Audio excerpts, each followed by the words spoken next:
Good morning, good afternoon, and good evening to everybody, wherever you are. Thank you so much for joining our 4th Parapsychology Australia online conference. My name is Joyce Bock. I am the Vice President of the Australian Institute of Parapsychological Research. I'm also a practicing psychologist, and my hobby is running Salubrious events and helping out with AIPR. You are going to be fascinated, and you're in for a real treat. Today, we really have a smorgasbord of different parapsychological topics, including remote viewing, which is pretty much considered a technology utilized by the military intelligence, and using people to remote view and basically be a psychic spy. And David Morehouse will talk about that. We've got twins and telepathy. That would be fascinating. I don't know if you've noticed, but twins seem to have an uncanny telepathic communication. And I've known 2 sets of identical twins, and I've observed that as well. Interestingly, they have opposite personalities to each other, but they complement each other. And I know one set of twins where one brother had a vision of the other brother having a motorbike accident, and he raced right to his brother and saved his life. So yeah, I would be fascinated to hear Richard Silberstein's research on that. Phone calls from the dead. Can people who have died contact us? I just want to share a story too. Interestingly enough, I had a couple of phone calls many years ago from a friend. And when I picked up the phone, it was just static, but I could hear a faint little voice, but I couldn't hear anything else. It was just static. And that happened twice. And later on, I found out that she passed away before the phone calls were made. Also, I had a client who her husband passed away, and she had 2 missed calls on her phone from him. But the date showed 5 years in advance, and it was a date. It was the date of her daughter's birthday, 5 years in advance. And she showed me the phone. So the 2 missed calls showed the 5 years in advance, but the phone calls prior and after showed the correct date and time. So she took it to the Telstra shop and asked how that could have happened, and they couldn't figure out how that happened. So yeah, fascinating. And we'll be hearing more about that from Caleb Cooper. And astral projection. I can't think of a more lovely way to pass time during lockdown. I was in Melbourne, in 2020, and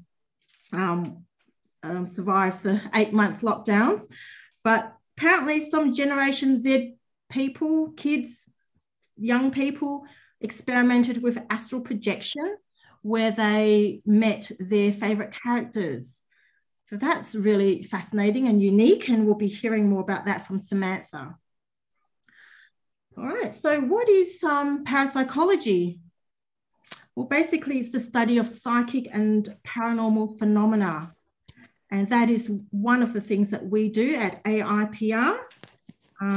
We have, we do research, we educate, we've got some educational modules, courses that you can do, certificates. And when we have time, because we're all volunteers, we support people who may be going through paranormal attacks. I would like to just quickly maybe introduce the core committee. Lance. So Lance, Dr. Lance Storm, he is our academic from Adelaide University. Did you want to say hello? Yep. Hi, everybody. My other role is editor of a couple of publications. So They are the Australian Journal of Parapsychology, which is a peer-reviewed journal, if you can see it there. That's what it looks like. You can subscribe online. And we also have a newsletter, AIPR News, which is more accessible. It's not peer-reviewed. It just has stories and events of a parapsychological nature that are in the news or whatever, in people's experience. The newsletter comes free with the journal. And you can also download past issues for free if you wish. And the journal is also available as a PDF format at half price. So great. Thank you, Lance. So it's $70 and you get 2 journals or half price for online. It's e-copy. Per year. Yeah. Thanks. There's courses available, sorry. There's also courses available, online courses, essay writing courses, if you're interested in finding out and studying parapsychology in a more formal format. Thanks, Lance. We've got Rob Tilley, who is our resident.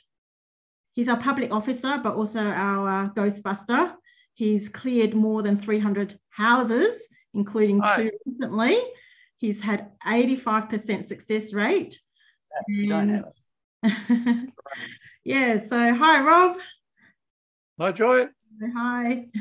I'm in Sydney, the other side of the country. Yes. That's Rob. We've got Sandra, who is a remote viewer herself, and she also does training in remote viewing.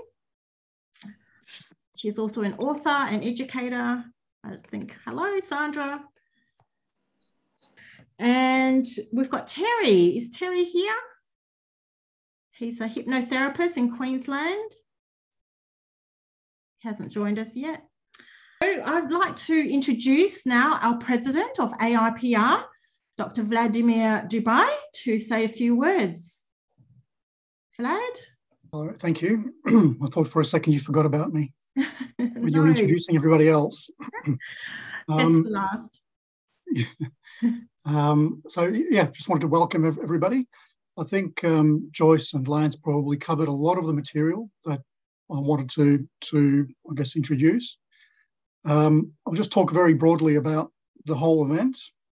Essentially, the Parapsychology Australia online conference kind of was born out of the COVID lockdowns.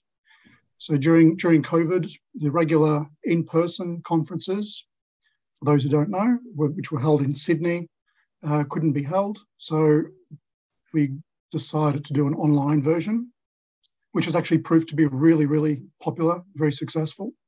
So that's how it started. Some of the people who may have seen the advertising online and so on would have seen things like Salubrious Events presents these presentations. Others might have seen AIPR presents these presentations. So there might be a little bit of confusion. The way it all kind of works is the Australian Institute of Parapsychological Research created the online version of the conferences, which is Parapsychology Australia Online. Joyce, who's the vice president, also happens to run her own publicity organisation, which is Salubrious Events. And so it's actually advertised via Joyce through Salubrious Events. So that's how the 3 different names all come together. And so hopefully that kind of makes sense, because I've had a few people asking, they were a little bit confused about AIPR and Salubrious Events and how the 2 join together. So the presentations are, in my opinion, amazing. And I say this every year, but every year it's the case. The topics that come through, presentations that are, the information that's presented is really eye-opening, very exciting stuff that's going through. And that's honestly every year, fascinating stuff. The Lance perhaps mentioned a little bit about the AIPR. It's the Australian-wide non-for-profit organisation that focuses on both education and research of parapsychology. So based on that, as Lance mentioned, we've got our own journal, peer-reviewed journal, which publishes twice a year. We've got a newsletter. We have certificate courses in parapsychology, various things. You can have a look online, brush up your skills and get a certificate in various aspects of parapsychology. We also assist members of the public. Rob Tilley, for example, he goes around actually assisting people who have paranormal experiences at home or elsewhere. There's a few other members that also assist. So we can assist members of the public both in helping resolve issues, education, and so on. Okay. Other than that, that's kind of the background of the group and how the online conferences have come to exist. And yeah, essentially, I hope that you enjoy these speakers today. Joyce, back to you. Thank you. Thank you, Vlad. Yeah, just want to mention that all proceeds go to AIPR. So yeah, that doesn't go to Salubrious events. We're a non-profit organisation, so we run on funds. And so, yeah, I want to really thank everyone for coming here, getting a ticket, and that helps with the running of our organisation. David, so David Morehouse is an international best-selling author, educator, and former US Army Special Operations Officer, company and battalion commander. The last president of the Soviet Union, Mikhail Gorbachev, invited Dr. Morehouse to present his alternative methods of conflict resolution at the first state of the World Forum in 1996. Dr. Morehouse lectures on global societal evolution, human consciousness, remote viewing, and the quantum physics of quantum mind to enhance human understanding of promise, possibility, and behavior. He has a Bachelor of Science from Brigham Young University and MMOAS from the US Army Command and General Staff College, and a doctorate from LaSalle University. Highly educated and highly experienced. Thank you so much, David. Welcome. And yeah, we're really looking forward to your speech. I just want to say I've had this book on my shelf since 1997. Okay. Well, I guess first of all, you know, I am always humbled to think that this graying soldier on camera here, you know, he's thought to have something to offer. So, I mean, I thank you for this time with your institute and its members. And I'm also told that because I made a conscious and purposeful decision to remove myself from this field almost 20 years ago, that it's probably a good idea if I introduce myself to you and provide some context, some tone and texture, I guess, about who I am and what my journey through life has been thus far. You have a tendency to forget that people forget who you are if you haven't been on the scene for 20 years. And I haven't been on the scene for 20 years because in 2004, I just made the decision to pull myself out of the field of consciousness and to stop teaching remote viewing, to stop lecturing about it, and to do something else to support the mix that my country happened to be in at the time. It was a difficult decision, but it was a decision founded in just the factual reality of what was taking place at the time. Much had happened since the change of the millennium. Much had happened in all of the medical physical pursuits. Much had happened in the pursuit of wisdom and consciousness and awakening, becoming awakened and aware. At one time in the 90s, I counted somewhere in the neighborhood of about 3,600 active, viable, call them institutes of soul and spirit, things like the Omega Institute, Echelon, Kirpala, the Crossings, and all across Europe and other places. There were 3,600 of them that were in business and had a good student body and were doing a good business of teaching and pulling together teachers and authors and students so that they could mix and share.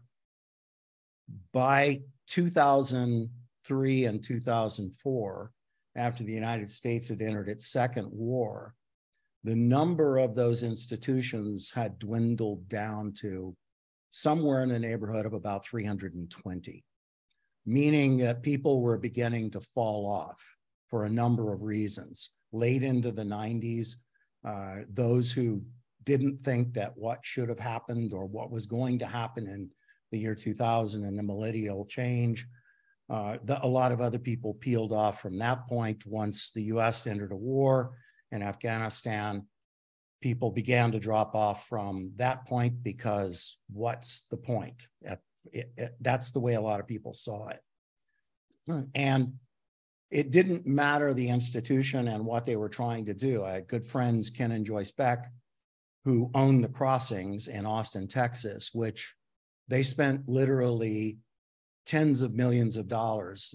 Ken was the first marketing director for Dell Computers. And when he left, he cashed in all of his stock options and wanted to do something that honored his intuitive imperative, his ethical and moral imperatives to do something to contribute back in a way.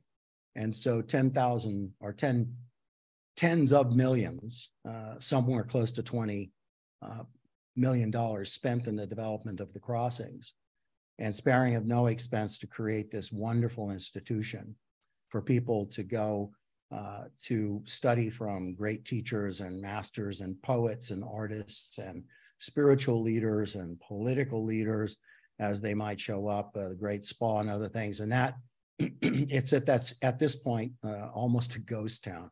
I mean, Ken and Joyce sold it, but it never became what they envisioned it becoming. And in a lot, it was just because the world was at war again, and nobody even considered that it could go on for 20 years, but it did.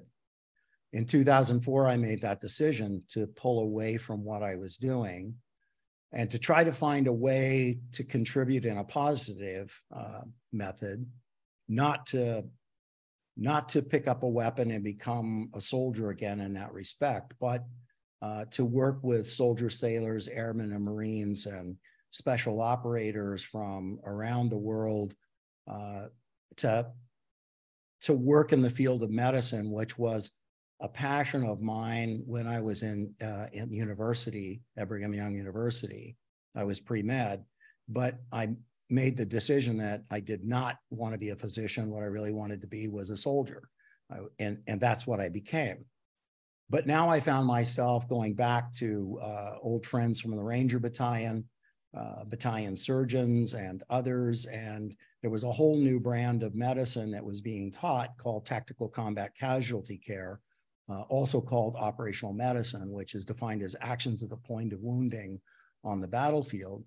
And the military itself, recognizing this new brand of medicine, didn't have the skill set, and it didn't have the time, given the operational tempo of all of these units spinning up and deploying to war for 6 months to 13 months or longer, and then coming back and rotating back up through the training spin-up cycle again. So they started hiring contractors to teach operational medicine. And that's what I diverted into, and formed a very large company, was a partner initially with a company called Deployment Medicine International, and then branched off and formed my own company, and I've been doing that ever since. But about 3 years ago, I started to become reinterested in my involvement in teaching this message that was transformative for me back when I did it, and sharing that with folks. And it actually started just from an old friend of mine, Ted Abramson, coming and saying, hey, there's this new app, and I know you don't do social media. And he was right, I didn't. there's this new app, and it's called, Clubhouse. And I really like to have you think you should come on Clubhouse and talk about remote viewing.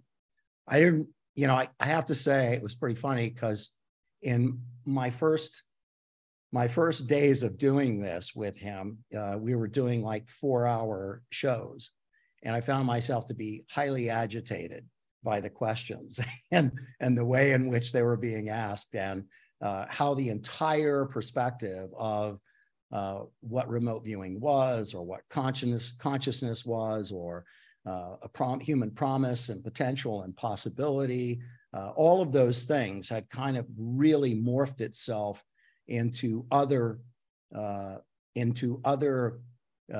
ways of being and being looked at and accepted within the community that we all find ourselves in. And it caused me to start thinking again about, if I was going to be re-engaging in this, how was I going to re-engage in this, and what was the message going to be? And one of the things that I found was that people never fully understood, and perhaps it was because I might not have understood it at that time myself completely, or maybe I just didn't know how to explain it as a younger man. But why did I do what I did to write the book Psychic Warrior and expose a highly classified and highly controversial intelligence collection program that was the CIA, DIA, Directorate of Science and Technology remote viewing program, which at the time I was in it was codenamed Grill Flame. Grill Flame, Sunstreak, and Stargate was something that happened after I left. I wanted to readdress that with people because there was a very distinct reason as to why I did what I did. It had nothing to do with trying to be the first guy to tell the story. It had absolutely nothing to do with the monetary value of a book or of fame collected because of writing the book. It had everything to do with simply saying that this changed my life. It transformed me as a human being and allowed me to redefine my purpose. Now, that's an easy and soft way of saying that. There were also aspects of that transformation that went along with some of the other things in the unit that just frankly were not done well or were not thought out. Primarily, the unit was comprised of individuals who had claimed a psychic ability somewhere along the line. That's how they got noticed, and that's how they were recruited into the organization. And when they were there, the vast majority of them made that their career. Some of them were there 15 years, some 17 years. That's just unheard of in a military career, that somebody coming out of any aspect of any branch of the military or in a civilian pursuit as a GS worker or something would go and spend, the slang is to drop anchor in an organization and never move. So I never had the intention of doing that. But when people do those kinds of things, it builds in there sort of this institutional laziness where there are things that should happen in order to bring new blood into the organization, to keep standards of performance and training and education in the unit high. Those things didn't occur. When I arrived there, and I'll tell you the story about how I got there, but just let me preface this with this. There was no training manual. Now, this was an organization that had been in existence for 13 years by the time I got there, and there was no training manual. There was no program of instruction. There was no outline or training outline. There were no training standards, intermediate training objectives, terminal training objectives, performance outcomes, nothing. For a guy who, like me, who was built to be a trainer and an educator of men for combat, as a Ranger company commander, as an airborne rifle company commander for 4 years in those kinds of jobs when most of my peers had 18 months. Having been labeled the preeminent trainer in the 75th Ranger Regiment, I knew how to train. I never thought in my life that I was going to be derailed for any reason whatsoever off of my pursuit in following, the written evaluations about me that made me start to believe my own press, and also made me believe that my life was on purpose because the military came easily to me. I learned that being on purpose is not necessarily defined by what one does well. I mean, it can be, but not necessarily does that define your purpose in this life. And not necessarily is the thing that you do well the calling that helps you honor that purpose. So all of these things are things that I found out through the art and the science of remote viewing when I got into that unit. But what was my life up to that point? And then I'll pick this piece of the story back up again. My life, by all designs, was sort of preordained to follow certain categorical and moral imperatives that were developed primarily by my grandfather. My great-grandfather brought his family from Europe into this part of the world. And to put it really bluntly, the family was kind of a dark family. They were notorious for running houses of prostitution. They ran wagon programs to move supplies around cities and other things, and they were linked throughout the Midwest into a number of cities, spiraling around Omaha, Nebraska, and pretty much anything that was being moved, it was being moved by the Morehouse family. And by the way, Morehouse was a name that was taken to replace another name because the other name would have drawn too much attention to the family. So Morehouse was not a name of origin for the family. It was a taken name by my great-grandfather. My grandfather made a conscious decision to bring about a paradigm shift in his life because he already had 2 sons and probably another on the way, and then ended up with another daughter. And he approached his father and asked for permission to step out of and have nothing to do with that part of the family life. And he was told, go with his blessing, my great-grandfather's blessing. My grandfather then went on to become a railroad engineer, moved away from Omaha, was a railroad engineer, and then became an Army officer in the Army Reserves and fought in World War II as a colonel of infantry. My grandfather inspired his sons and brought them up to understand that the greatest thing that someone can do in life is to not get caught up in the increasing anxiety of caring about yourself. And it wasn't about, the whole idea of selfishness was not being defined by my grandfather to his sons and daughter. It wasn't about not caring about other people. It was about caring too much about yourself.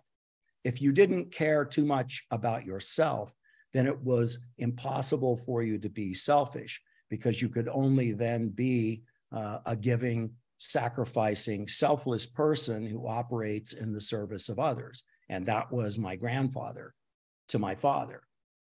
One of my father's brothers joined the Marine Corps and fought in World War II, actually stormed the beaches of Iwo Jima. My father joined the Army and fought all the way through World War II and then also through Korea.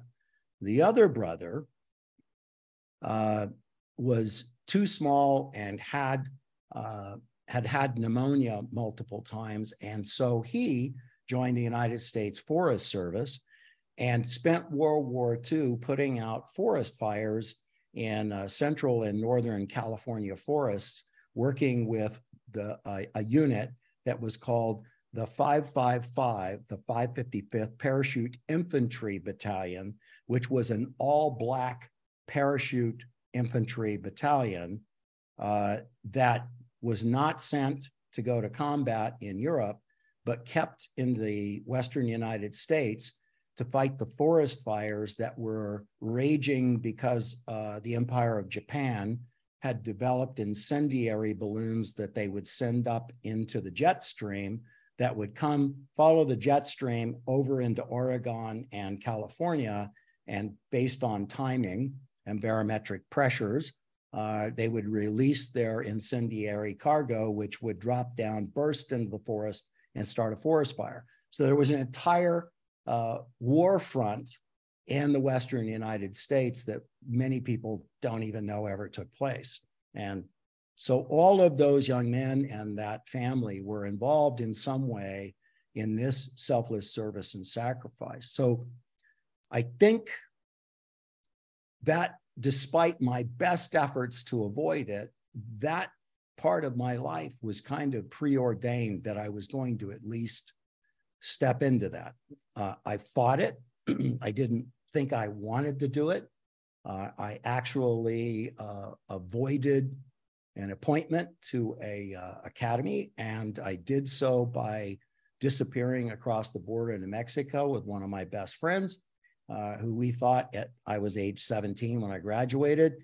We were going to open up a bar on the beach at a place called Puerto Penasco, Mexico, and stupid 17-year-old gringos down in Puerto Penasco don't get to open up bars. So after about 30 days of picking up beer bottles in the sand for a nickel a piece, we had gone through all of our burrito and beer money, and so we came back. My father was not happy about what I had turned down in order to go do that. Cliff's father was an architect in California, no less, and so he was quite enamored of his son's journey off to go sow some wild oats and be a crazy man, and welcoming him back with big arms. My father was just the opposite, could be very angry and said, you get three choices. I got your appointment committed over to an ROTC scholarship, 4 years. And if you don't do that, then there will be consequences, like you're going to be a private in the Army. So you have a choice, three choices of a school. First choice I made was Berkeley. It was 1973, and my father, they had burned the ROTC building at Berkeley. So my father was, no, okay, strike one. What was your next choice? And I said something like Stanford.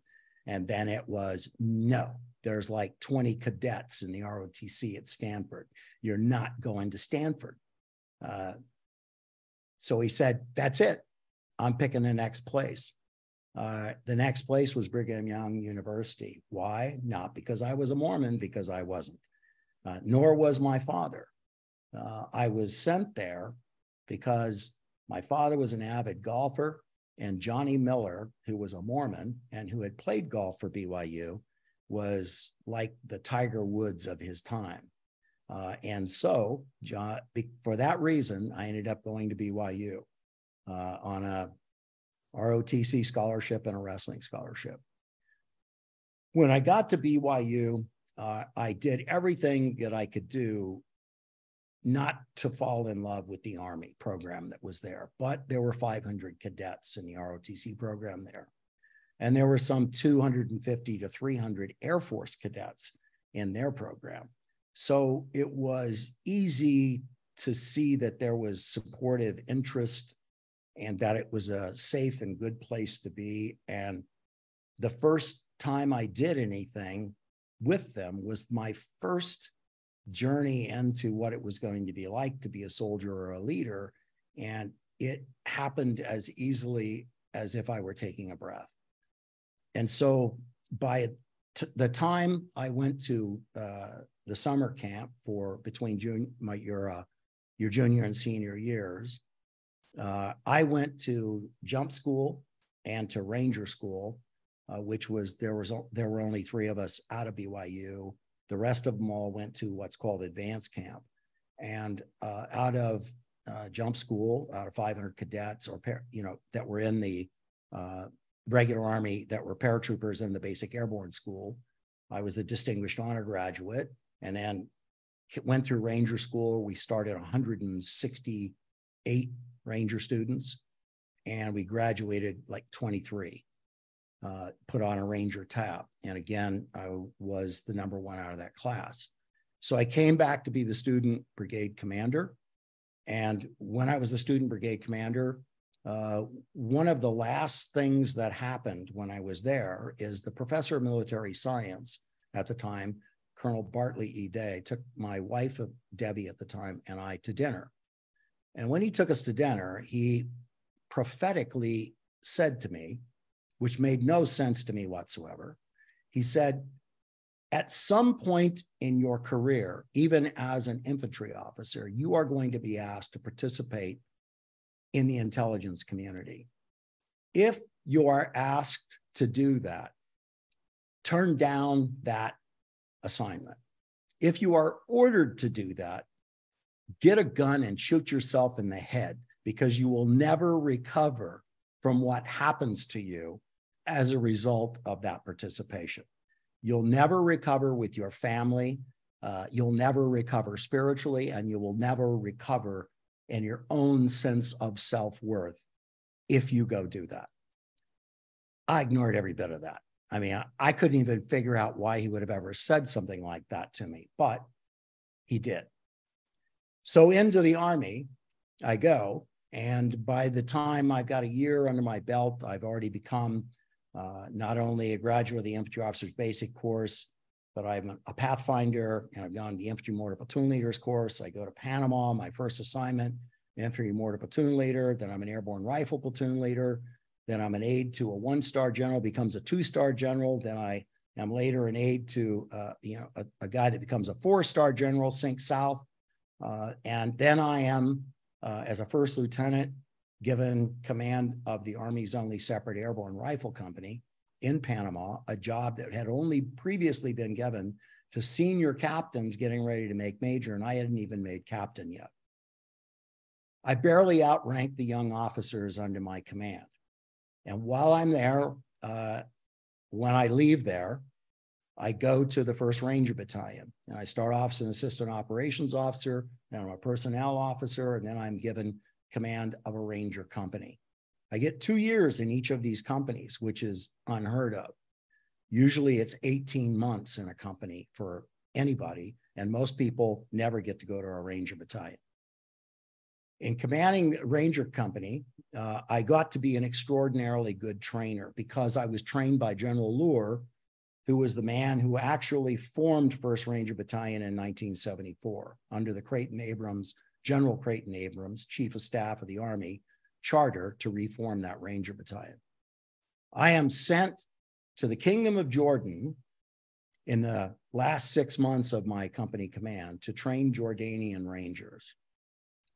And I am there in a place, after about 5 weeks or so, in a place called Bat El Ghul. I am told by the Jordanian Ranger Company or Battalion Commander that translates as the belly of the beast.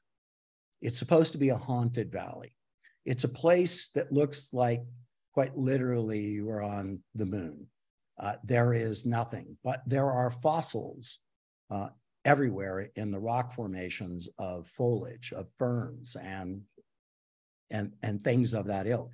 So it was once upon a time near water, by water, inhabited, during the reptile period or something else. It was an amazing, mystical, strange place.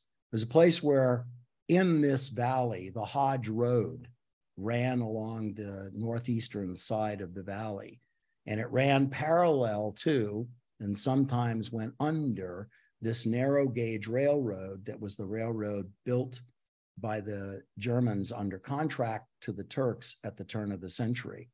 The same railroad that Sir Lawrence used to blow up with his Bedouin raiders. In addition to all else that happened in this place, I got permission to blow that same railroad up, and in fact, have a piece of it in my office just for sake of doing it. In this place that was haunted, allegedly, Jordanian soldiers, when the wind would blow hard, you could hear them scream because they were certain a banshee was moving around the tent or something else. Who were these ghosts supposed to be? They were supposed to be those that were guarding those who moved along the Hajj road to Mecca on their pilgrimage to Mecca, and that were supposed to be testing their worthiness to be on that road, to be on the pilgrimage, and to go to Mecca. In this place, I was in an exercise with a ranger company, but we were supported by Jordanians and a support by fire position. Very long story short, it was a complex live fire operation training, not combat, but training for combat. And I was shot in the helmet by a Jordanian machine gun bullet. That's 2,800 feet per second. So it didn't ricochet off of the Kevlar helmet. It hit the Kevlar helmet. It was caught between the Kevlar layers. So the transfer of that kinetic energy at 2,800 feet per second was sufficient to pull me off my feet and knock me unconscious.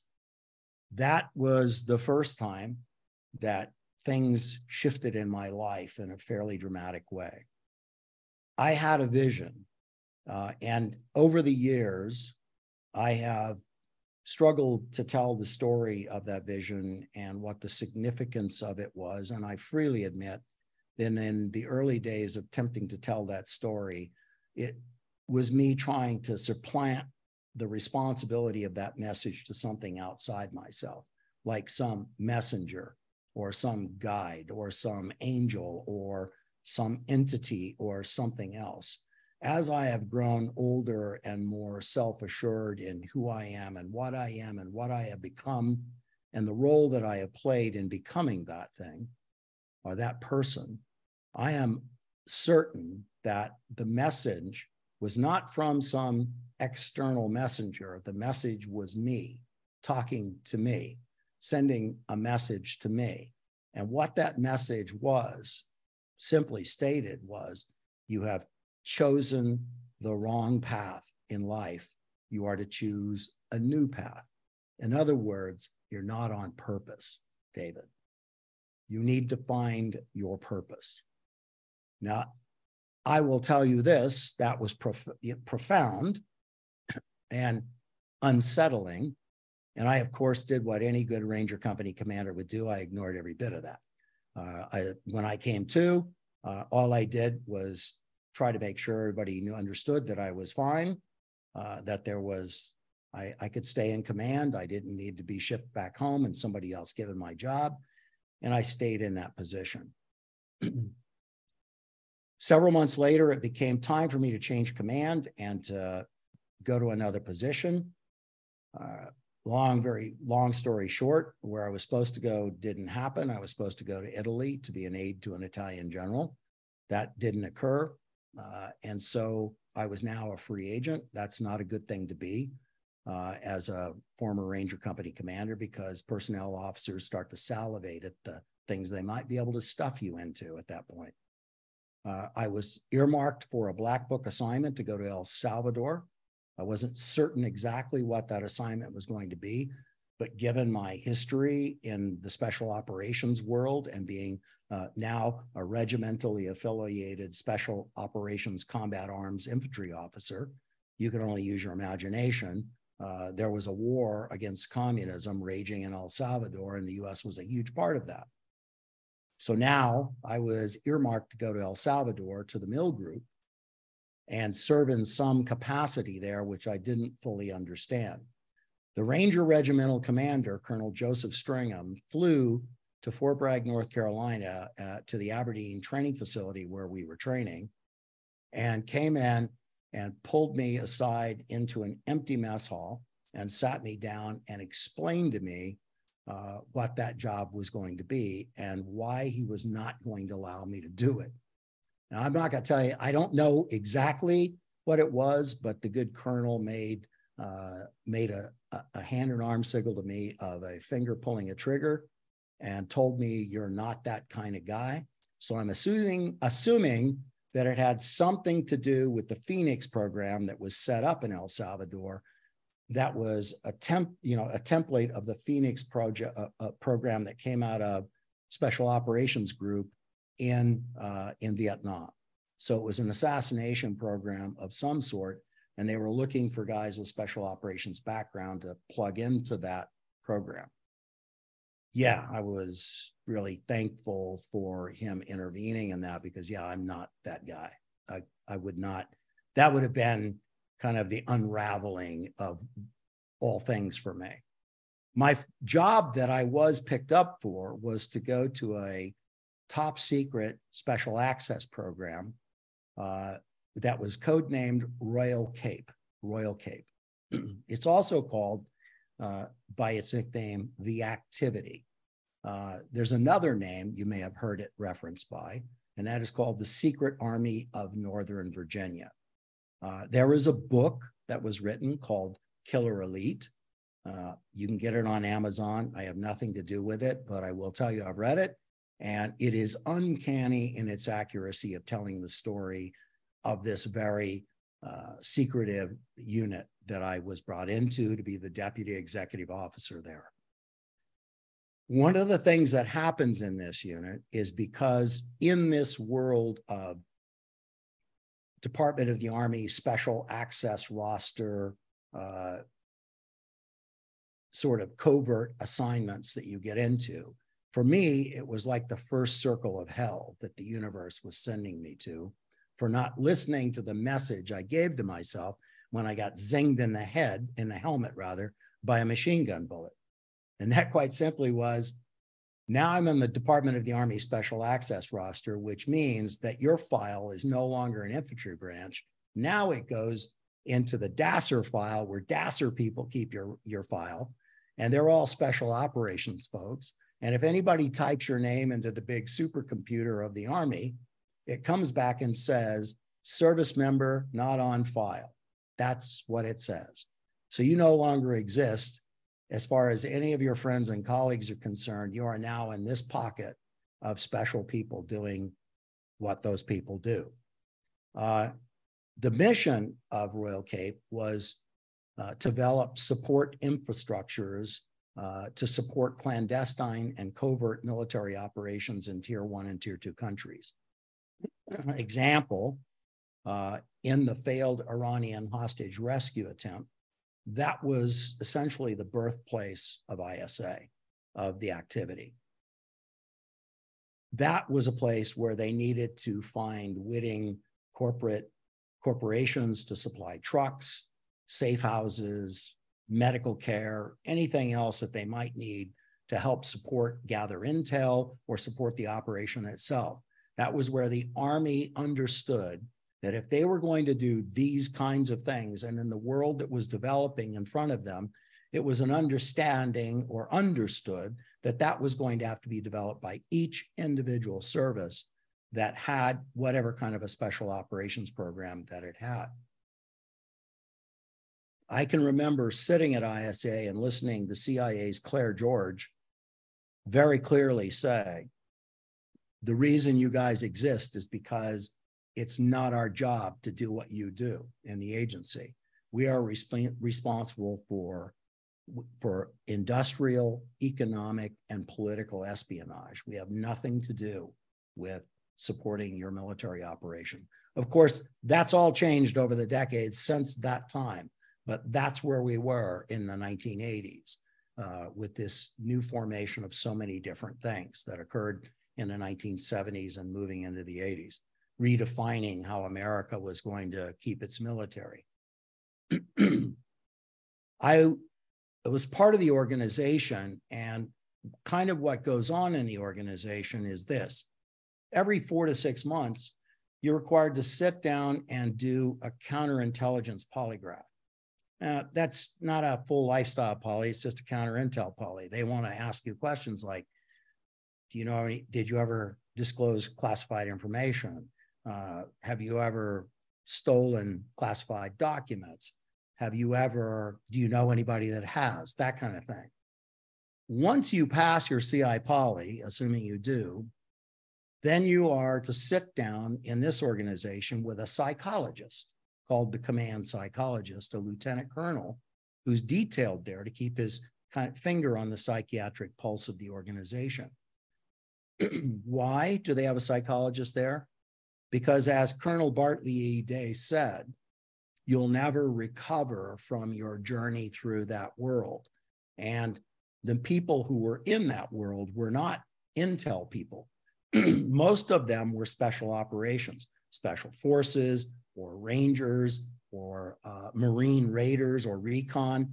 There were those kinds of things that were in there. It was a purple assignment, meaning a joint assignment, but there weren't a lot of just dyed-in-the-wool, hardcore, forever intel folks. So most of the people that had been there for any amount of time were on their second or third marriage. There was a lot of addiction going on there with alcohol and anything else that you might think you could be addicted to. There were breakdowns within the command structure in this organization. I actually saw a colonel fight with a sergeant major over a female E4 at the water fountain, in the hallway, outside the command group. Had to help break it up, for Pete's sake. It was a troubling place to be, but it served a role. But when I sat down with this psychologist, he answers you a series of questions because he's looking for cracks in your armor. And I flew through that all the way to the last question, which was the creepy one, where he just leans into you and says, is there anything else you would like to share with me now before we end this? The first time I thought that was creepy. The second time it was worse. But I went through my second poly and I had some trouble with it. The reason I had trouble with it, to roll back, is what happened after I got zinged in the helmet in the desert in Jordan is I started to have out-of-body experiences. I didn't know what it was. I didn't know why it was. I didn't know anything about it. It was never in my purview to study or read about those kinds of things. I never thought, the idea that I might use the word psychic never entered my lexicon. It was never something I thought about. Metaphysical pursuits were nothing that were in my library. Nothing to do with any of those things. Yeah, mathematics and physics and all the things that you would do as a pre-med student going through university and that was there for me, and I understood that, and that was part of my life. And I was very empirical in my analysis of things and my preparation and training, etc.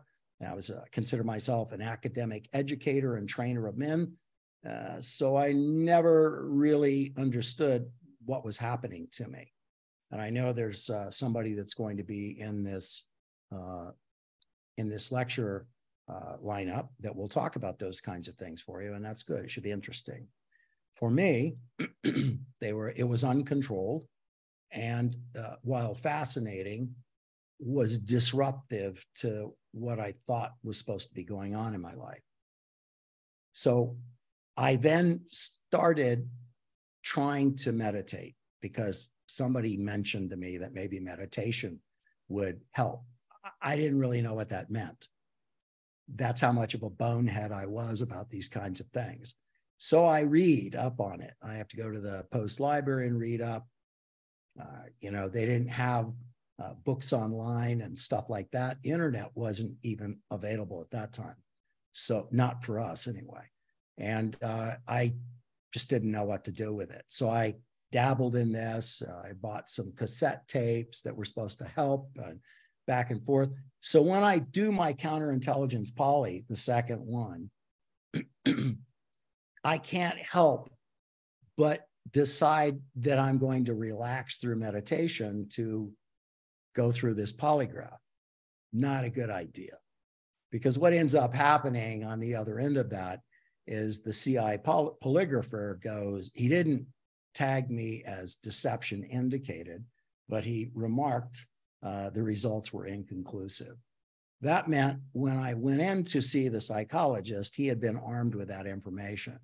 He seemed to have this gleeful way about him, like he had some lever now. And we went through the process of the questions, and then he leaned over and asked that creepy question, are you sure that there's nothing you would like to share with me or talk to me about before we end this? And at that point, I just, for whatever reason, perhaps out of concern for what was happening with me, because at this point I had recorded 4, possibly 5 different out-of-body experiences that had happened since being hit in the helmet by a machine gun bullet. And so I told him about that. And I told him about being knocked out and about the vision that I had had.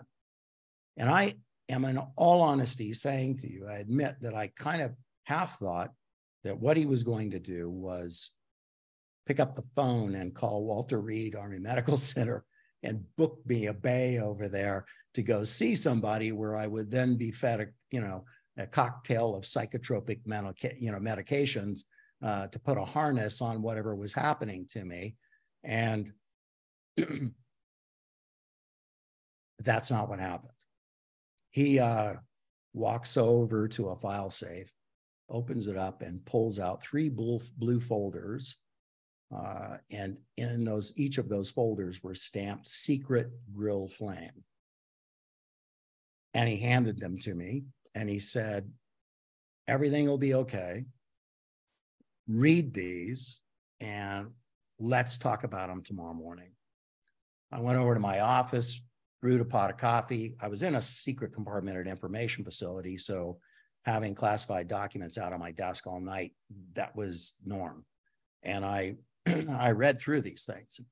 And I won't bore you with the details of them, but I will tell you the one piece that I read that was poignant to me, that made the hair stand up on the back of my neck, because I'm a U.S. Army Special Operations officer. I'm sitting in a historically controversial, top secret classified unit, and I'm reading secret documents about a codenamed special access program, and I don't know what it is. But to me, it could not be more legitimate. And here I am reading the text of 2 people having a conversation referred to as numbers, not referred to by names. And one person is clearly steering the other person and asking questions of the other person, and the other person is answering questions, describing things. And the person who is, in retrospect, acting as a monitor says to the other person who's doing the work, let me know when you're outside the building where you're supposed to be. Several lines down, that person says, okay, I think I'm where I'm supposed to be now. The manhole cover is behind me, and there's a door in front of me. The other person in this transcribed classified document says, good, now pass through the wall and describe the contents of the room to me. I read that 50 times in 3 seconds. Pass through the wall and describe the contents of the room to me. The next morning, I'd been there all night, rereading and reading and trying to make sense of it all. The good doctor comes in, and he takes the 3 folders and hands me 3 more. I, over the next few weeks and months, was handed dozens and dozens of these documents to read. was not told what they were.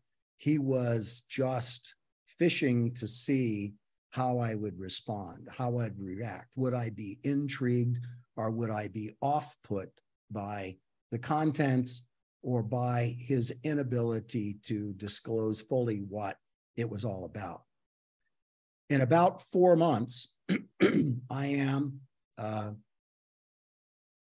driven from Royal Cape to Fort Meade, Maryland, to meet the people in this unit. I come in through a giant metal, key guarded combination locked door in this old building that's an old World War II baker's school, as it turns out. And across the wall from the entrance is a giant wall mural, and it's a galaxy. It's a galaxy with red gaseous clouds and stars. It's this cosmic art painting across the floor. I mean, across the floor from the door. So I just thought to myself quietly, that's not something you see every day in a military organization. Usually it's pictures of what the heck ever else that unit does on the wall. And then I'm led back. The doctor peels off to go talk to the program manager, a guy by the name of Fern Gavin, a GS-15. Pardon me. And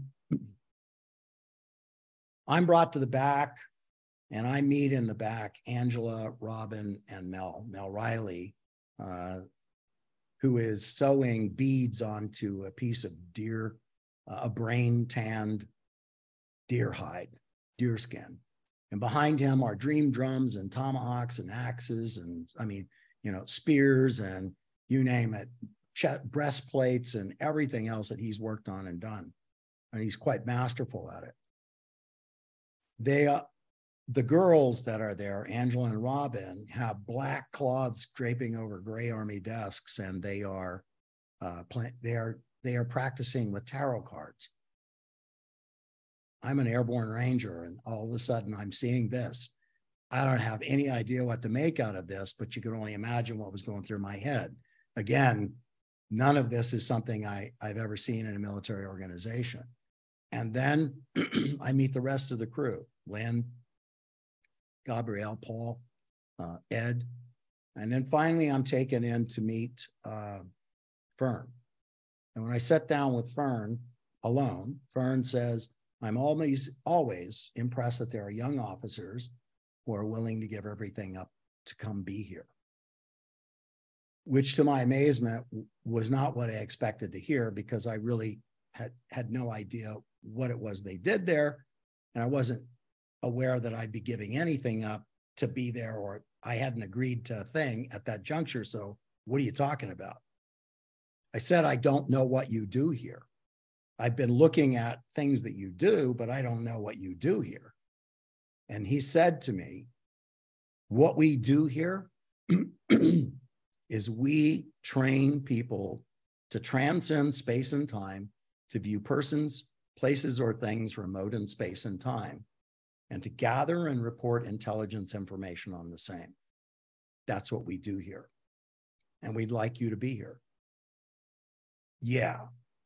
That's one of those times when, the room gets smaller and you can't figure out what's happening, and you get a little bit of vertigo and, everything else. And you're thinking, Jesus, do I really? I mean, seriously, that's what you do here. But there was a piece of me, I admit, that was intrigued by this. Wouldn't you have been?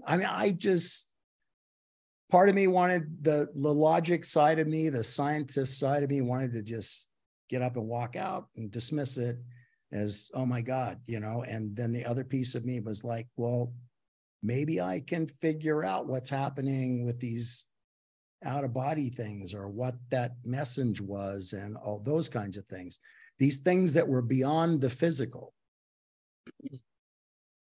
Because what I did know at this point is I remembered reading on an airplane in an in-flight magazine that there had been a poll done by CNN back in the 70s. And in the poll, there were some 2,000 respondents, and they asked two simple questions. The first question was, how many of you believe that there is something beyond the physical? And the respondents came back, all 2,000, 98% said, I believe there is something beyond the physical. 2% said, there's nothing beyond the physical. It's this life, you die, that's it, it's over, done. That same 2%, give or take a few percentage points, still exists to this day. And my counsel to you is that 2% is not your responsibility. That 2% is nothing you need to care about. That 2% is those folks who, from whatever background they might originate from, are the ones that will look for people who are in this realm of exploring, researching consciousness, and they will find the weakest of you who does not adhere to principles and rules, and they will single you out and make examples of you by attempting to destroy your reputation and your work and your message and everything else, which is why there are rules that we have to talk about that govern what we do in this pursuit of consciousness that drives us so heavily now. But there are lots of people that can't let go of that 2%. They feel like there's some obligation on their part to convince that 2% to see it their way. That is not your obligation. Let that 2% be that 2%. However, in the 98%, they got to answer the second question in this magazine that said, so you believe in something beyond the physical. Do you believe that you will ever be able to realize that in this lifetime? Will you ever interact with it, connect with it, learn from it, contribute to it, listen to it, anything? Will you ever be able to be touched by that thing which you believe is not, which is beyond the physical?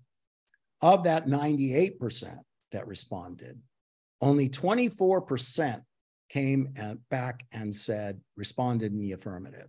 Yes, I believe there's something beyond the physical. Yes, I believe I am part of it. Yes, I believe I can interact with it, learn from it, contribute to it, etc. 76%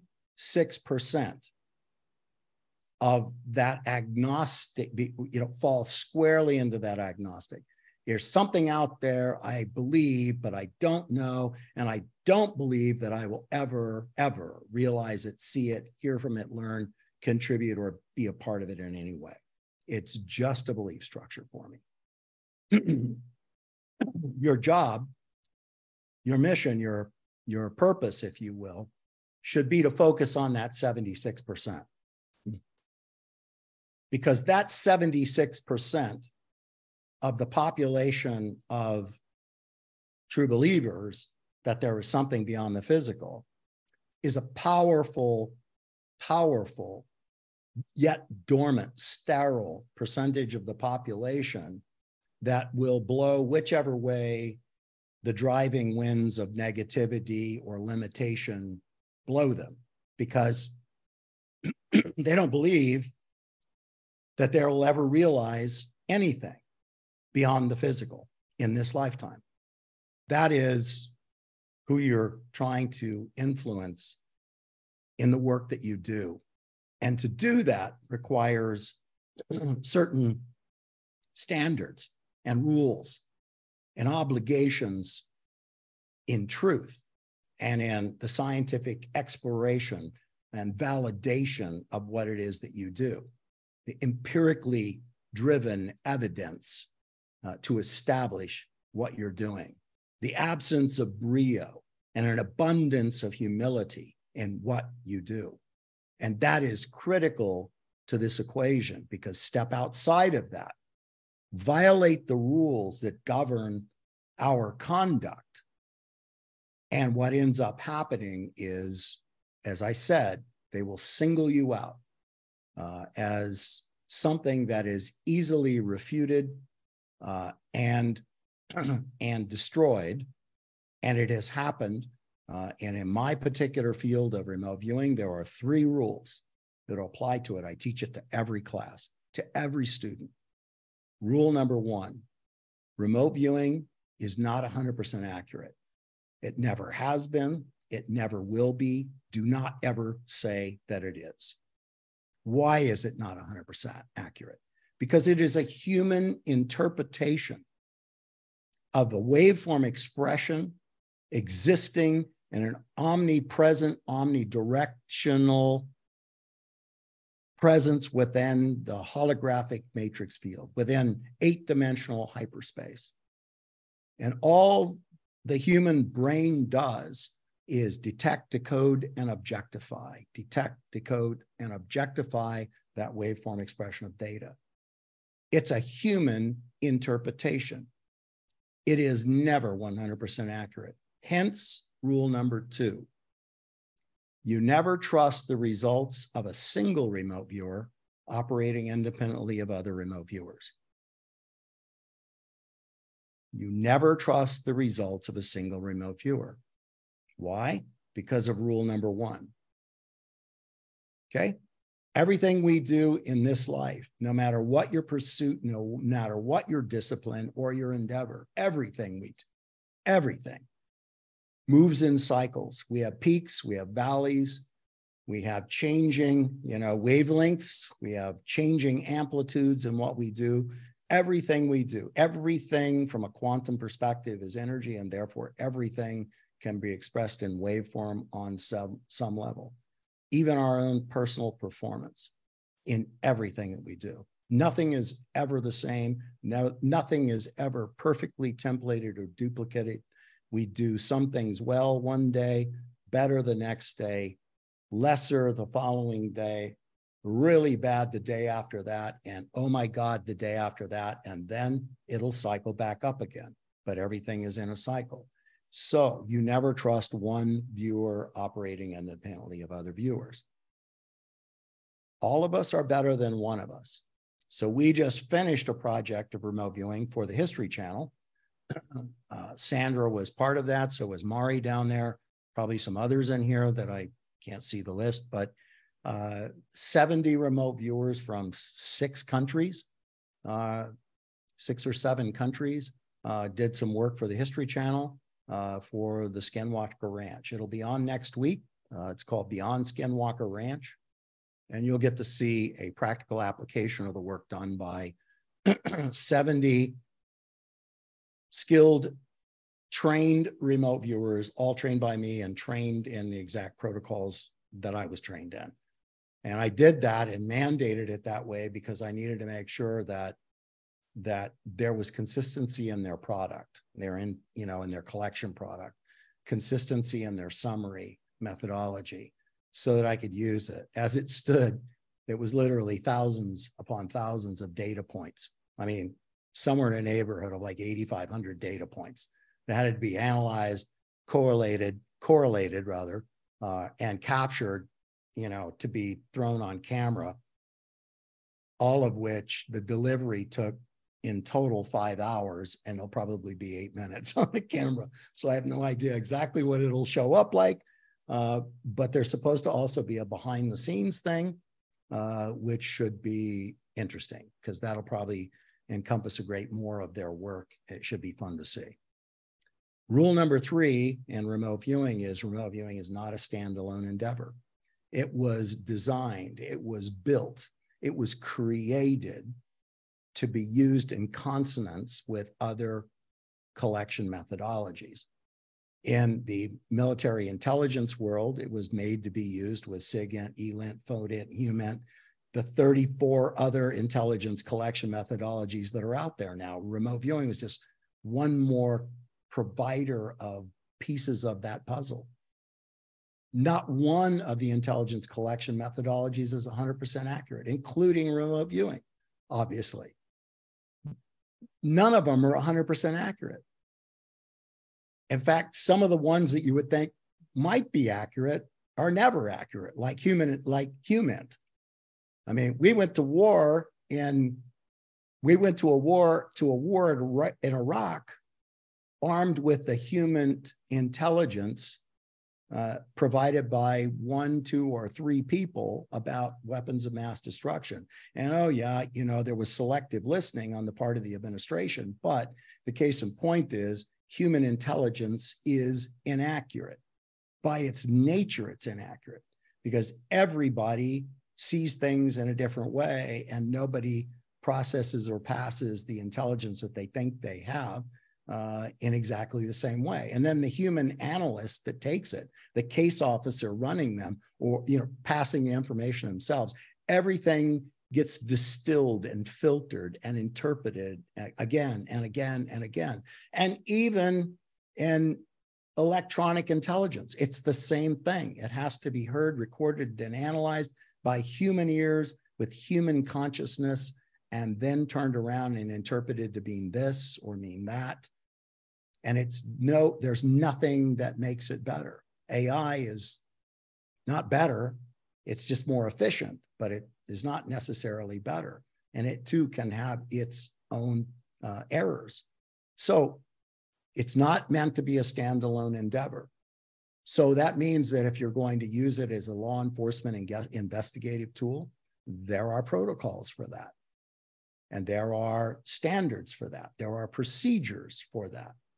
You don't do unsolicited work and send it to a police department.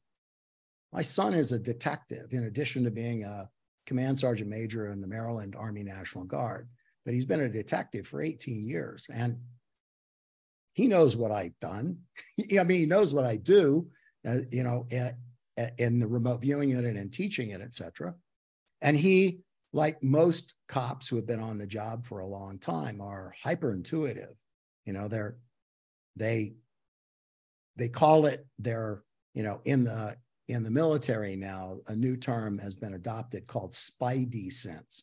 My spidey sense tells me that there are Taliban over that hill, or that we shouldn't go down this road, or such and such.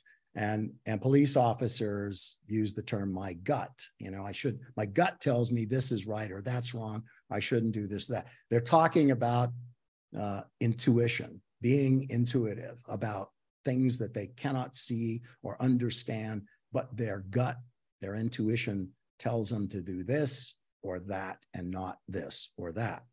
So he's aware of those things. And I ask him, you know, what do you do if somebody turns around, some independent person claiming to be a remote viewer, you know, does something based on a missing person and sends it into you, or a murder case? What do you do with it? He said, we throw it in the trash. I go, don't you even look at it and like share it and pass it around? He goes, no. He goes, no, we don't. We absolutely do not.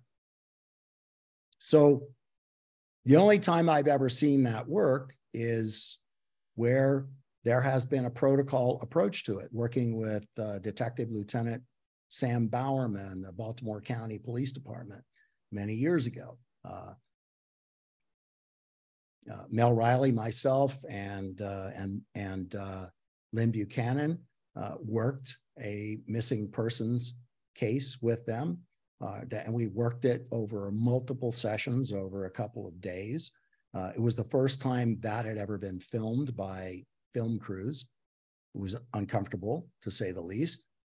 And the data that was produced set the homicide office on fire. They were all, they could barely contain themselves, because we were providing data that both validated what they thought they already knew and also filled in the blanks on things that they didn't know.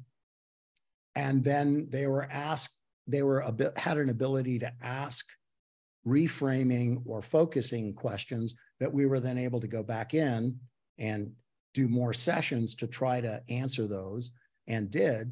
And the information was fed into an FBI topographical terrain matching program, where terrain data that we were feeding in from the session, talking about lakes or piers and lakes and forests and other things and iron bridges and those things, a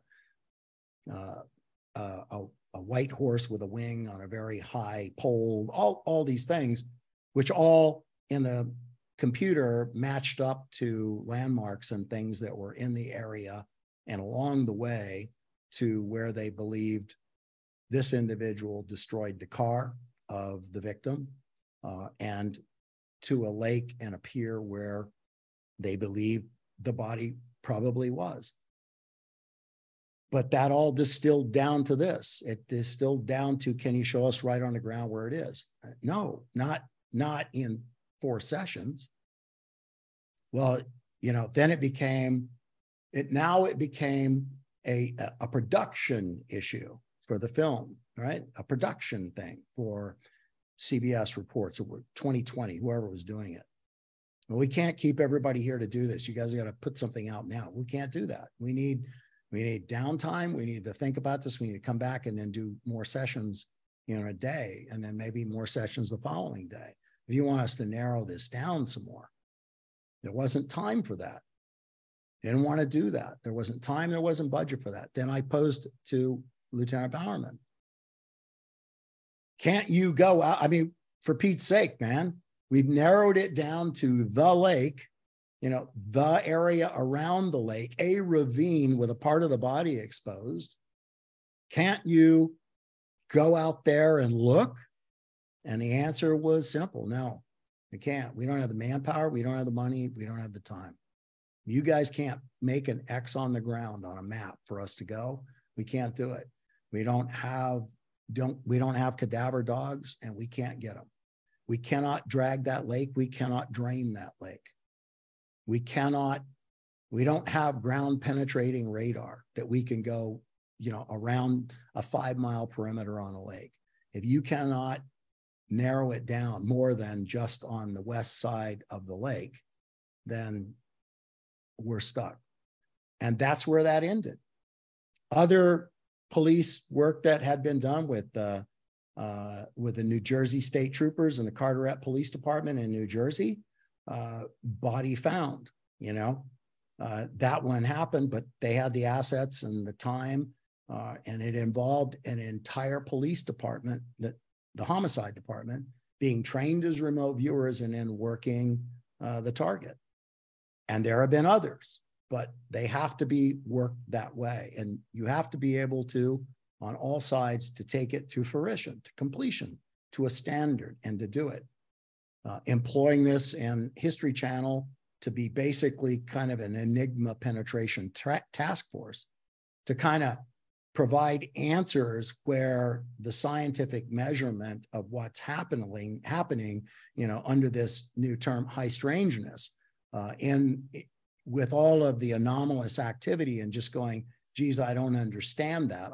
I've never seen that before. There gets to a point where people don't want to hear, I've never seen that before, and I don't know what that is.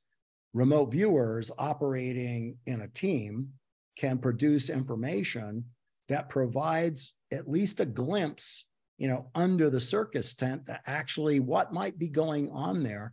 And according, you know, to Travis, that's the kind of information that they want and that they need to help steer the investigative effort in what they're doing out there. So for those of you that are going to go that kind of direction with remote viewing, if you do, is adhering to the rules and providing a quality product, that it's paramount to that. Because if it's one person saying, I can sit in a room and go into an altered state of consciousness, and I can tell you with a high degree of accuracy what's actually taking place there, it's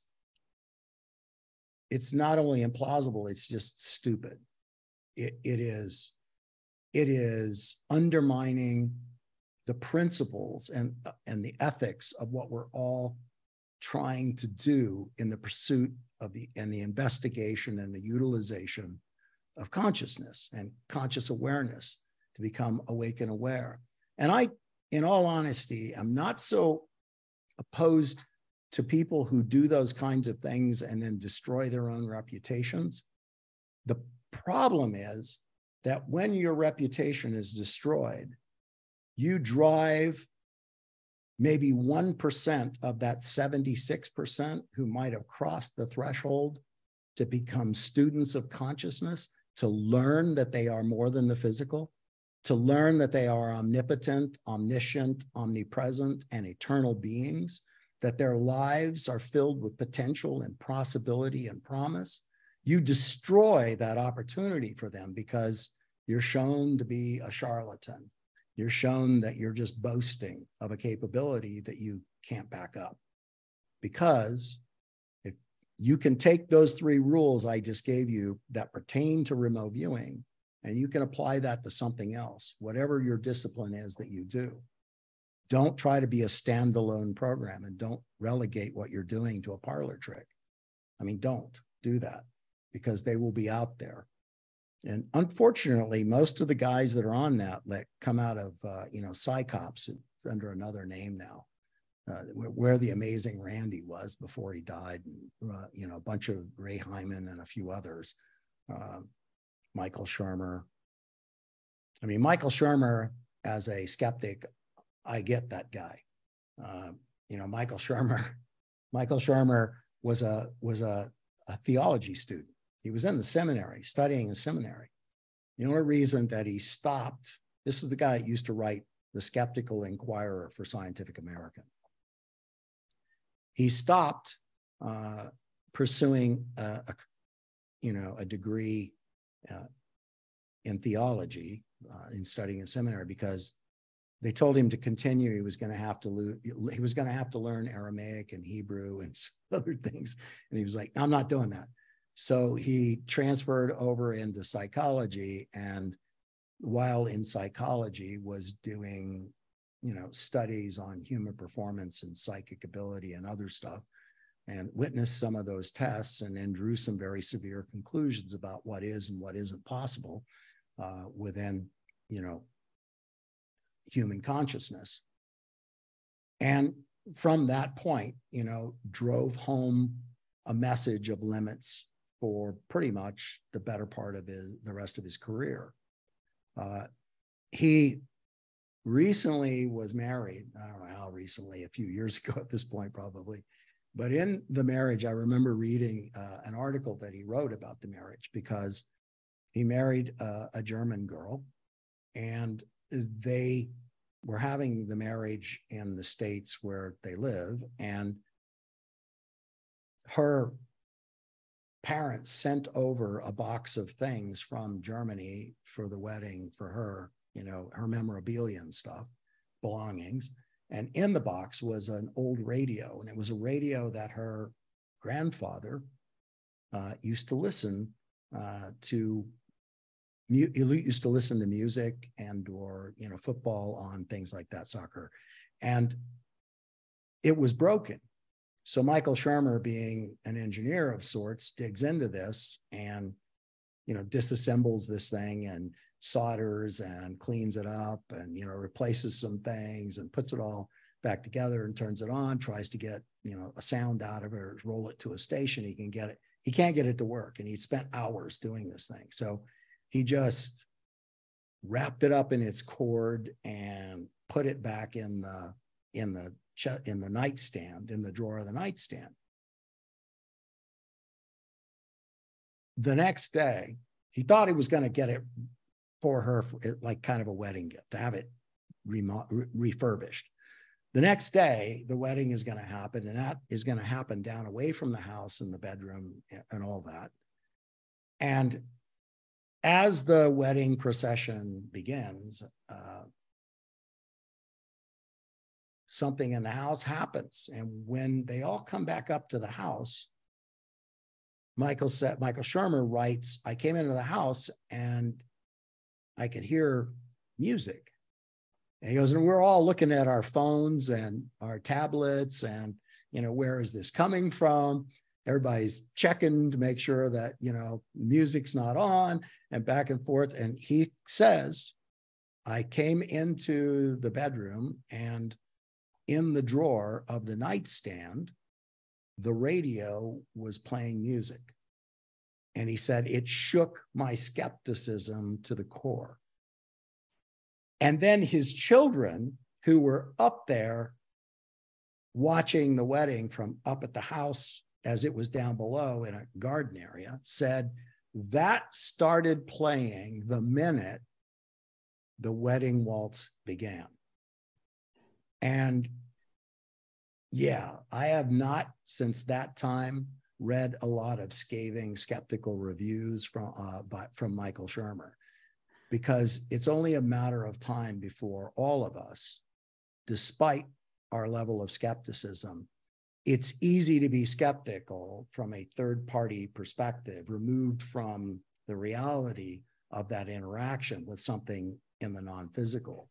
But when it confronts you, it will shake your skepticism, and you cannot qualify what that was. You cannot explain it away, how that happened or why it happened.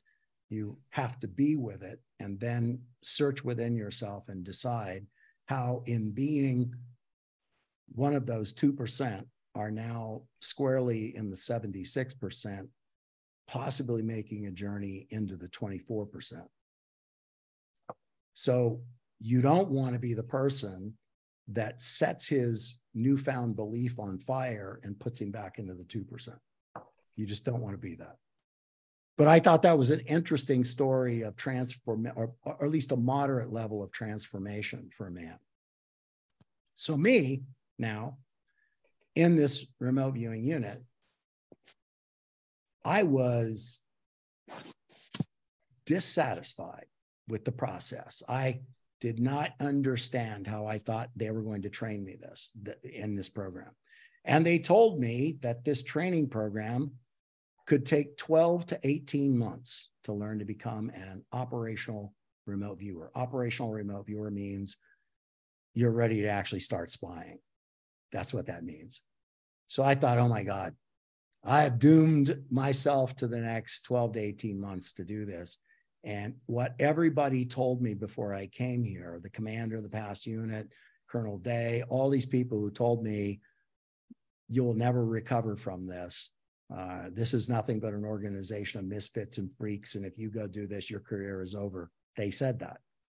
But yeah, here I was. So I walked into the first weeks of my training doing what you always do as a good soldier in training in a military school. You just do what they tell you to do. They told me to read everything in the historical file, which was 4 drawers high and nearly 3 feet deep, for every drawer. And I read every file. I started at the first one in the top drawer. And when I ended with the last file in the bottom drawer, I was pretty filled up with everything that had gone on, in the study and the science and the art and the development and the arguments and everything else that went on with this organization and within the US and outside the US. And okay, I was ready. And so it starts. And the first person standing in front of me as my primary instructor is Gabrielle Pettengale. My whole point in this training was that I fought against pretty much everything. I disbelieved everything that I did. And despite the happy pep talks at the conclusion of each level of the training or any practical exercise, I still in my mind disputed and refuted as to whether or not I was actually doing everything that they were claiming that I was doing. That went on for about 6 weeks. But as each stage of the protocol was taught, the aperture of my awareness was widening, and the empirical evidence of the product, even in training, began to mount to the point that it was no longer debatable from my perspective. When that happened, the day that happened, that was the day that I experienced a paradigm shift. That was the day that I stopped believing that there was something beyond the physical and maybe I was part of it. And that was the day that I now knew that there was something beyond the physical and that I was part of it, could interact with it, could grow with it, learn from it, contribute to it, and all other manner of exchange with it. So believing to knowing, from my perspective, was the greatest transformation that anyone in the pursuit of this kind of knowledge could ever have. And it changed my life in that moment forever. How I dealt with that in the coming years had a lot of struggles and ups and downs. And you can ask me questions about that. But hopefully in this gathering, and what we'll do certainly the next time I'm with you for 5 hours, I won't have to tell this story again, and we can get on with the business of the kinds of things that I want to talk to you beyond this point. Okay. Great. Sounds fascinating. And yes, we will be joining David on the 24th of June for the Australians and 23rd for the US. He's doing a 5-hour thing. Yeah, so that would be, if you want to learn more, that would be amazing. But we've got, yeah, maybe we've got about 10 minutes with questions. Anybody want to ask David questions?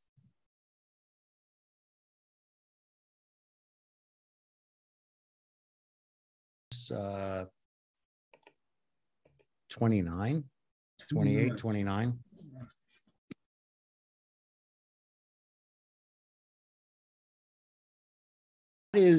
That's true in a classroom environment. It's true that in a classroom environment where everybody is learning and struggling together, there is a dialogue, especially in the Zoom classes. There's a dialogue that goes on in the chat rooms. There's dialoguing that goes on with the small group leaders. There's dialogue that goes on in the Q&A. The way that we do the feedback, the summary feedback, where the small group leaders, show the entire class what their small, the high points from their small group. And I do a final summary, wrapping up the high points of the entire class to the entire class. And in your small group, every viewer starts right at the very top of their session summary and begins with, my perceptions of the target were. And they go through the summary format that has your introductory paragraph, stage 1, stage 2, stage 3, stage 4, stage 5, stage 6, and then my final, conclusions about the target are this. And they share sketches and verbal and visual sensory data, emotional impact, aesthetic impact, intangible data, all these things are shared. So there's a tremendous outlaying of the experience, and you get to see how everybody did. And you also get to see that people who do extraordinarily well one day don't do extraordinarily well the next day, because every viewer is different, day to day, target to target, session to session. And that reinforces for you that it's not that you lack ability. It's that wherever you are in your performance cycle, you've yet to peak in that. Some people come into a class and peak late in a class. Some people come in a class and don't really peak at all in the class. Some people come in, peak early, then don't do well as you get into later stages, 5 and 6. Some people sort of have a long curve, a performance curve all the way through the class. Some start off well, hit a trench, and then come back up at the end. It doesn't matter. The objective is that when you go through the training, all I care about is that you witness others and experience for yourself enough empirical data to shift you from believing to knowing. And if that has happened, then my objective, my training objective is met. If it doesn't happen, which it rarely doesn't happen, but sometimes it doesn't. If it doesn't happen, then my job is to make sure I get to plug you back into another course or remediate you in whatever training concept it is that you don't understand, or encourage you to, to continue with the offline training, getting together with a practice group and those kinds of things.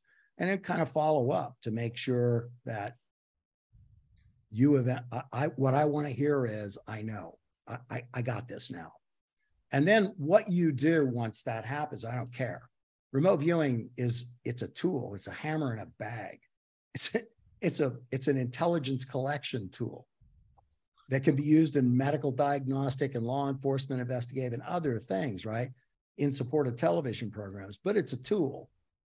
And that's all it is.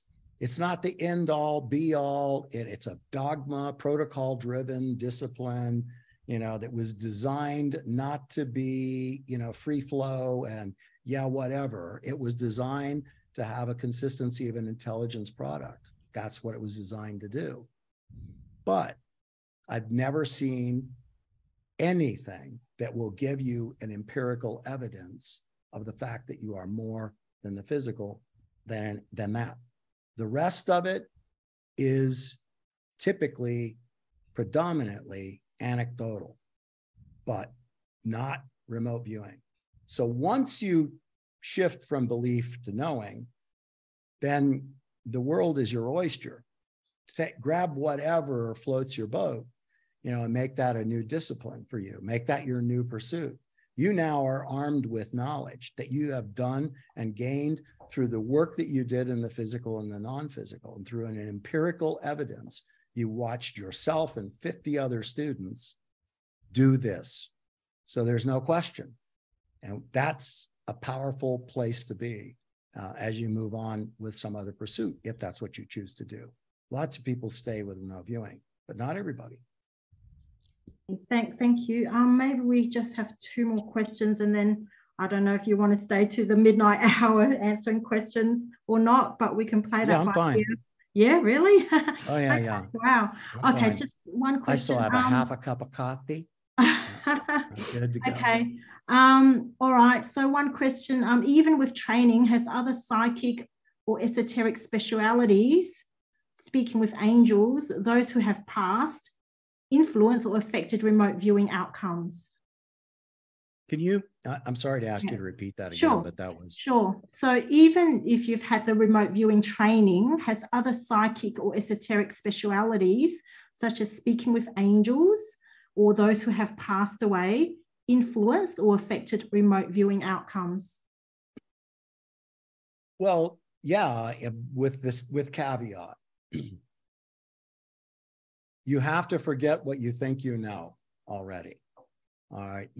If you come into a protocol-driven process like remote viewing is, coordinate remote viewing is, extended remote viewing and other levels of remote viewing training are not protocol heavy. They still have protocols, but they're considerably different. And to give you a comparison, once I was trained as a coordinator remote viewer, and I was offered the opportunity to become an extended remote viewer, I never looked back. I mean, you would have to pull my fingernails out to get me to do a coordinate remote viewing session again. I don't like it, but the problem is, being an educator and a trainer, I know it. I know it forward and backward and upside down and inside out. I know everything there is to know about it. And I know that because I was trained by some of the best, Mel Riley, Gabrielle, and I know it because I understand the physics behind it and why it works. And that's empowering and reassuring and validating. And so, yeah, but if you come in to learn this and you come in feeling like you have all of these other abilities, my caution is always to you at the beginning of the class to forget about that. You can't come in and learn an entirely new discipline trying to see it through the lens of what you already think you know. You have to wipe yourself clean of that and just say, hey, you know, I'm here to learn something new. And if you can do that, then you're not going to be affected by it. But if you come in expecting that everything you do in remote viewing is going to be adaptable to the lens through which you have done your other work, you're probably going to be disappointed because you're going to conflict.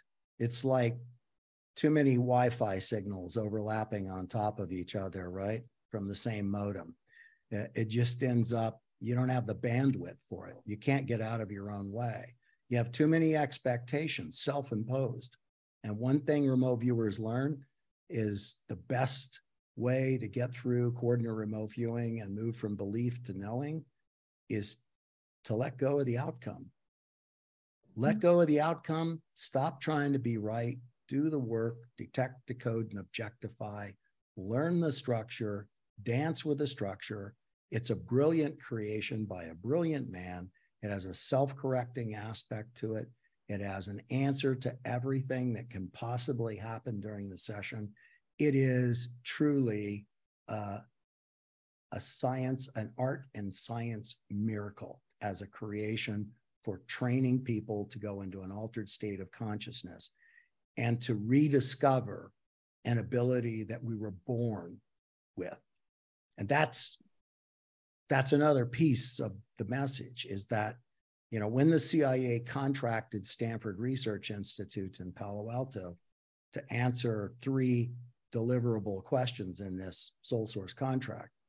Now, don't get me wrong, I'm a government contractor. I know that there were more than just 3 deliverables, but there were 3 principal deliverables here. Number 1, can you validate scientifically that there was a human ability to operate outside the physical, to operate as a psychic, if you will? Deliverable number 2, can you tell us who will be good at this so we can go find them and bring them? And deliverable number 3, can you develop a training protocol so you can replicate this performance? They delivered on 2 of those. They delivered on the first one, you know, within a year and a half. Absolutely, yes, there is an ability. We have proven it. Absolutely. And the CIA, being the CIA, turned right around and hired 2 independent audit agencies and sent them in to review their science to make sure that, in fact, their science was good and that the answer that they had given them was scientifically sustainable and accurate. The next answer given was probably one of the more poignant things ever to come out of this program.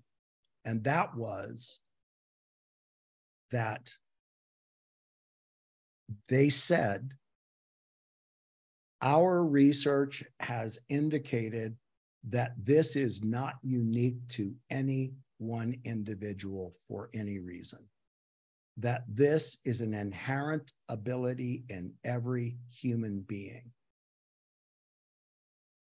Every human being. In other words, we are born with these gifts. We are born with this ability to operate on a scale of omniscience, you know, omnipresence, you know, and to recognize our eternal nature. In fact, omniscience, omnipresence, those things are words that are ancient Latin that were ascribed to mankind long before, you know, the King James Version of the Bible was written. Those were words that you were used to describe human ability, and then they were taken away and used to describe only the abilities assigned to deity. They were stripped from you as descriptors of you.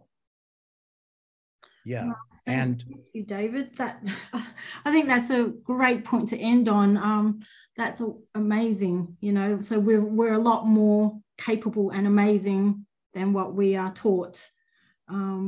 So thank you so much for, I guess, being a guinea pig in that kind of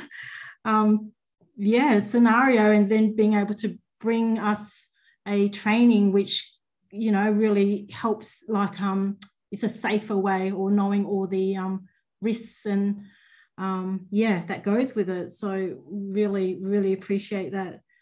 Yeah, you had to take the first hits and then come back and develop something safer for us to do. So thank you so much. It's so fascinating. Sorry, we have to move on for our second speaker. I'll see you all when next I see you then. Yeah, okay. Thank you so much, David. Yeah, really appreciate it. It's been an honor and privilege to have you. Thank you. Bye-bye.